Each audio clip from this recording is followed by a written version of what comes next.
안녕하세요. 음산한 기밀들 채널에 오신 것을 환영합니다. 오늘은 신비로운 이야기를 다룬 공포 이야기, 즉 집에 귀신이 살고 있는 이야기로 여러분을 초대합니다. 이 집은 단순한 거주지가 아니다. 영혼이 거주하는 곳으로 밤마다 불길한 기운이 단도는 곳입니다. 여러분은 이 두려운 세계에 들어갈 용기가 있나요? 지금 바로 귀신이 사는 집 이야기를 함께 탐험해 보겠습니다. 오늘의 이야기는 한 가족이 새 집으로 이사하면서 시작됩니다. 그들은 곧 집에 불가사의한 영혼의 존재가 있다는 것을 깨닫게 됩니다.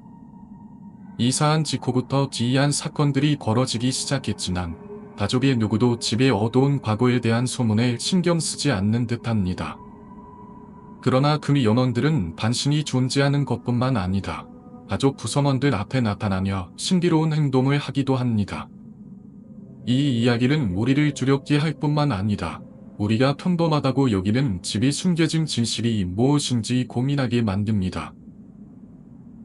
당시 제가 살던 곳에는 10년 전만 해도 시골 깡촌이었습니다. 그때 이 지역이 새롭게 개발되면서 아파트라는 게 생겼는데 그곳이 바로 주거 아파트였습니다. 시골에 유일하게 아파트가 생기는 거였고 동네산에 가까워서 아파트를 지었는데 동네에 흉흉한 소문이 돌기도 했습니다. 왜냐하면 봉사로 나간 도적, 그 산에 있는 많은 누지들이 이장을 했고 무엇보다도 닿을 거다가 연구를 할 수 없는 유골들도 많이 발견되었거든요. 사실 우리 가족에게는 그런 게 딱지 와닿거나 중요한 게 아니어서 당장 그 아파트로 이사를 가려고 준비했습니다. 저 넓은 아파트 이미지는 고급 괴자치였습니다. 지금은 단열이 낡고 허름한 아파트로 보이지만 당시만 해도 저런 곳에 살 수 있다는 것만으로도 매일매일이 기뻤습니다. 우리 가족은 이 아파트 5층에 살았는데 참 이상하게도 이사를 온 직후부터 엄마가 아프기 시작했습니다. 어린 아이였지만 아직도 엄마의 얼굴 전체에 다크서클이 휘감고 있던 게 생생히 기억날 정도였죠. 사실 이건 아무것도 아니었고 정작 중요한 것도 아니었죠. 우리 가족은 거실에서 다 같이 잠을 잤는데 유일하게 형만 자기 방에서 잠을 잤습니다. 그날도 거실에서 부모님과 저만 잠을 자고 있었는데 잠이 오지 않아서 저만 멍하니 눈을 뜨고 있는 상황이었죠. 그런데 갑자기 TV 옆으로 새까만 남자 둘이 걸어가는 겁니다. 당시 제가 너무 어렸기 때문에 그게 귀신이라고는 생각도 못했고 정확하게 귀신이 뭔지도 몰랐습니다. 그래서 멍하니 그 아저씨들을 쳐다보고 있었죠. 그날부터 매일 저녁마다 그 남자 둘을 봤는데 어쩔 때는 둘이 베란다로 나가서 바람을 쐬기도 했고 TV 앞에서 둘이 가위바위보를 하기도 했습니다. 자고 있는 엄마 옆에 앉아서는 뚫어져라 엄마를 쳐다보다가 부엌으로 가서 둘이 말싸움을 하기도 했습니다. 매일 그 모습을 보면서 전혀 괴리감을 못 느끼고 그냥 구경만 했죠. 그러던 어느 날 그대로 밝은 개낮이었는데 부모님은 일을 하고 가셨고 형은 농구를 한다고 밖에 나가서 혼자 집에 있을 때였습니다. 입이 너무 심심해서 오대곤을 들고는 동네 슈퍼에 갔다가 집으로 돌아오고 있었습니다. 멀리서 집을 보면서 베란다 층수로 우리 집을 손가락으로 세면서 오고 있었는데 집까지 딱 세는 순간 베란다에 남자 어른이 나와서는 저에게 손짓을 하고 있더군요. 달인이 어린 마음에 아빠인 줄 알고 큰 소리로 아빠! 라고 소리를 쳤는데 그 사람은 대답도 안 하고 여전히 손짓을 하고 있었습니다. 보통 아빠가 특별하는 시간이 저녁 7시였는데 이렇게 일찍 오신 게 반가운 마음에 펄럭벌떡 집으로 뛰어들어갔습니다. 하지만 집에 들어갔더니 아무도 없었고 애타게 아빠를 불러도 인기척조차 없었습니다. 이게 무슨 일인가 싶었지만 역시나 아무런 이상한 것도 못 느끼고 그냥 넘어가 보냈죠. 그리고 또 한 번은 그날도 역시 부모님이 부부모임을 나가서 형과 둘이 집에 있었는데 저는 혼자 거실에서 TV를 보고 있었습니다. 그런데 당시 TV가 앞뒤로 뚱뚱하고 제 몸집보다 큰 TV였는데 그 뒤에서 남자 얼굴이 쑥 하고 올라오는 겁니다. 매일 밤 어떤 그 남자 좀 한미한미였는데 걔땐 저에게 TV를 끌어오라고 말하더군요.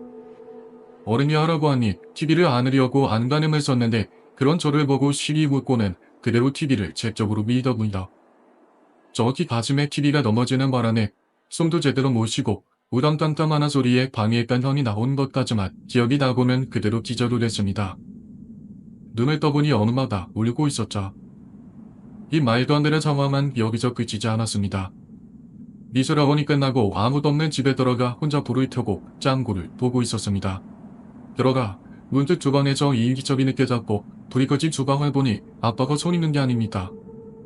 안타운 마음에 아빠 언제 왔냐고 불렀더니 소파에 앉아있는 저를 내려다보고는 차마 입에 담기도 어려운 쌍욕을 미친 듯이 하는 겁니다. 어찌나 흥분했는지 얼굴이 반응기기 시작하더니 눈이 있는 실핏줄까지 다 터지면서 소리를 질렀고 저는 무서워서 벌벌 떨면서 울기만 했습니다. 제가 7살이었는데 그때까지만 해도 그게 우리 아빠인 줄 알고 울고 있는데 주방을 보니 식탁 의자에 또 다른 남자가 앉아있더군요. 소파에 주저앉아서 울다가 그 자리에서 잠이 들었는데 저녁에 퇴근하고 온 엄마가 깨워서 그제서야 일어날 수 있었죠. 엄마는 보자마자 아빠한테 혼났다고 일었는데 엄마만 퇴근했을 뿐 아빠는 퇴근도 하지 않은 시간이었습니다. 당시만 해도 제가 어렸기 때문에 그런 걸 저 혼자 보는 거라고 생각했는데 실상은 전혀 안 그랬습니다. 시간이 흘러 제가 어느 정도 말귀를 알아듣기 시작했을 때 엄마가 해준 이야기를 들으면서 귀신이라는 게 참 무섭다는 걸 열심히 느낄 수 있었습니다. 늦은 주말 저녁에 아빠는 낚시를 갔고 저는 거실, 형은 자기 방에서 자고 있어서 엄마 혼자 욕실에 물을 받아 넣고 목욕을 하고 있었대요. 그때 시간이 새벽 3시쯤이었는데 한참을 목욕을 하던 도중 누군가 화장실 문을 쾅쾅 두들기더랍니다. 엄마는 저나 형이 화장실이 급해서 온 줄 알았는데 사실 저희 둘 다 화장실 문을 두들긴 적이 없었습니다. 배가 아프거나 오줌이 마려우면 벌컥 문을 열고 화장실에 들어왔기 때문에 문을 두들기는 건 말이 안 되는데 문고리를 한 번 안 돌리더랍니다. 애들이 드디어 천이 들었나 싶어서 문은 열었지만 그 앞에는 다 아무도 없었죠. 애들을 불러도 아무런 기척이 없어서 다시 욕조로 들어가 앉았습니다. 밖에서 남자들의 목소리가 들리더랍니다. 야, 목욕하네? 야, 봐봐. 목욕한다니까? 그러게. 목욕하네. 조용히 해라. 그 얘기 있다. 야, 이미 들린 것 같은데? 본거 아니야? 그 둘이 이런 대화를 하면서 키리키리 묻는 소리가 다 들리더랍니다. 처음에는 옆집 소리인 줄 알았는데 사실 저희 집안 복도 끝에 있는 집이라 그건 불가능합니다. 엄마한테 이 이야기를 들으면서 제가 어렸을 때 봤던 그 남자들을 이야기했는데 다만 아저씨들을 많이 봤다고 말한 게 기억이 납니다. 하지만 이 남자 귀신들에게 치닫는 건 저와 엄마만이 아니었습니다. 저희 엄은 유독 이 집에서 간위에 많이 눌리고 심지어 목유병도 앓았습니다. 그런 형이 안쓰러웠는지 엄마가 형이랑 같이 잔 날도 많았는데 밤위에 눈이지 말라고 형 배에 손을 올려놓고 잤다고 합니다. 그러다 문득 올려놨던 손이 위 아래로 심하게 흔들리는 느낌에 잠에서 깼는데 엄마가 쓰다듬던 게 형의 배가 아니라 까맣고 충혈된 눈을 한 개더갑니다. 시퍼올던 혀를 내미고는 퍽퍽대는 개를 보고는 깜짝 놀라서 깃걸음질을 쳤는데 그 위를 보니 창문 밖에서 웬 남자가 서서는 엄마를 보고 있더랍니다. 당연히 엄마도 감기에 눌린 줄 알았는데 손, 얼굴, 눈도 잘 움직이고 절대 감기가 아니었다는 거죠. 그 남자와 몇 분을 눈만 마주친 상태로 있었는데 혹시나 다른 곳을 쳐다보냐 그대로 창문을 넘어와 밤으로 들어올 것 같다는 생각이 들었대요. 그러다 옆에 있던 개가 거칠게 숨을 쉬길래 무심결에 그걸 보고는 다시 창문을 봤더니 어느새인가 남자는 사라지고 없었죠. 그날을 기점으로 형의 목욕강 전제가 시작되었는데 아빠의 증언에 따르면 형이 바지를 벗고 자꾸 현관문을 열고 나가려고 했답니다. 옛날 아파트답게 현관문에 잠금장치가 맨 위에 길게 거는 쇳더머니 하나에 그 밑에 돌리는 잠금장치 그리고 손잡이 꼭지에 달려 있었죠. 목욕강 전제가 어찌나 심했는지 그 세 개의 장치를 다 잠가도 그걸 다 돌리려고 했고 아무리 말려도 자기네 나갈 거라고 소리 지르고 난리도 아니었죠. 큰 소리가 나니까 옆집에서 나와서 볼 정도였다고 합니다. 그러다 갑자기 쓰러져서는 잠에 들다가 다시 일어나서 정신없이 밤하늘 돌아다니기도 했고 이 아파트에 살았다 3년 동안 매일 이 짓을 반복했습니다. 목욕병 증세를 보일 때 건들면 계속 나가려고 발버둥을 쳤기 때문에 형이 집안에 돌아다닐 때면 절대로 건들지 않았죠. 당연히 본인은 자기가 돌아다녔다는 걸 전혀 기억하지 못합니다.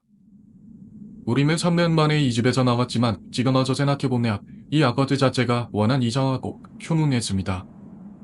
옆집에는 중학교 1학년짜리 형이 있었는데 부모님이 이혼하고 알코올 중독이 쌓이던 아버지가 있었죠. 저희가 이사를 간 지 2년 뒤에 집에서 그 형이 목을 매달아 죽었습니다.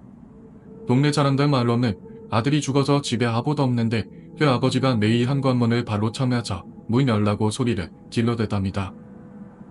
저희 집 밑에층에는 무당 아줌마가 살았는데 동네에서 저랑 마주칠 때마다 저한테 방태할아버지가 잡아가니까 조심하라는 말을 하거나 저를 보고는 침을 뱉고 간 적도 있어서 어린 나이에 상처를 받은 적도 있었습니다. 지금도 그 동네 근처에서 살고 있지만 저희대로 그 아파트 주변으로 거의 신도하지 않습니다. 그 주변에 백화점과 단줄만큼 큰 건물이 있었는데 안 좋은 일만 생겨서 폐허가 되어 있고 바로 옆에 짓던 백화점도 완공하고 오픈도 못한 채 그대로만 했습니다. 그리고 이 동네에는 원인은 알 수 없는 악취가 매번 진동했습니다. 같은 초등학교를 다니고 그 아파트에 살았던 예쁘장한 여자애도 있었는데 그 엄마가 하얀 키코에 애를 태우고 그대로 돈만 자살해서 독학고 좀 맞던 기억도 있습니다. 이제 우리는 이 집이 가져다주는 신비와 공포의 세계를 함께 탐험해 보았습니다. 이러한 이야기는 우리를 소름 끼치게 할 뿐만 아니라 우리 주변에 있는 보이지 않는 것들에 대해 생각하게 만듭니다. 오늘 영상이 마음에 드셨다면 음산한 비밀들 채널을 좋아요와 구독 눌러서 다음에 더 많은 공포 이야기를 놓치지 마세요. 아래 댓글로 여러분의 공포 경험을 공유해 주시기 바랍니다. 시청해 주셔서 감사합니다. 다음 이야기에서 다시 만나.